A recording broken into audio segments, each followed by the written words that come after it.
दिल दिलाने वाली 5 मर्डर हुए, उस पर क्या कहना है आपका? हाँ, लगभग 6:45 से 7 बजे के बीच की घटना रही होगी।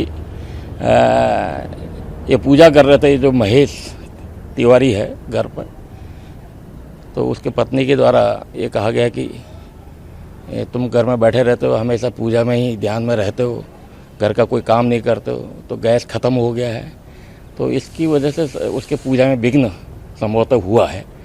उसे एक गैस सिलेंडर चेंज किया, फिर दूसरा गैस वो भी काम नहीं किया, तो इसमें एकदम से क्रोध आ गया और बता रहा कि वहीं पर एक चाकू पड़ी हुई थी, उससे उठा के पत्नी के गले पर वार कर दिया।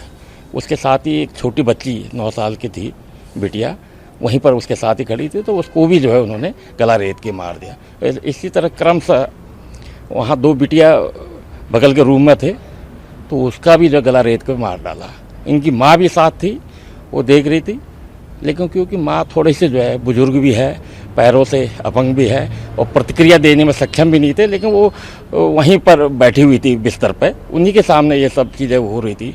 और तब तक पड़ोस में कोई सुबोध जायसवाल रहते हैं, उन्होंने चीखने चिल्लाने की आवाज़ जैसे ही सुना, उन्होंने प्रयास किया बचाने के लिए, अंदर आए तो दरवाज़ा अंदर से चिटकनी थी।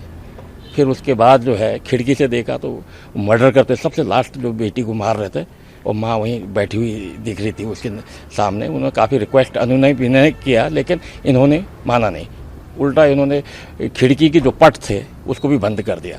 तो इस पर वो सुबोध के द्वारा थाने में सूचना दी गई, थाने वाले गए वहाँ पर, उसके बाद दरवाज़ा तोड़ के जैसे अंदर घुसे तब तक वो अपनी माँ को भी मार चुका था। इस तरह से 5 परिवारजनों की निर्मम हत्या इसके द्वारा की गई।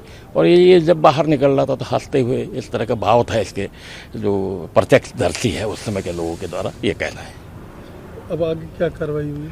यही है, क्योंकि हत्या किया है, 5 हत्याएं हुई है, तो उसके तहत मुकदमा पंजीकृत किया जा रहा है और उसके खिलाफ वही जो 302 के तहत जो कार्रवाई है।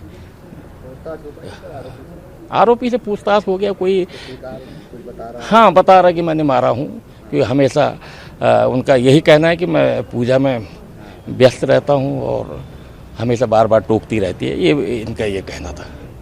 धन्यवाद। हाँ।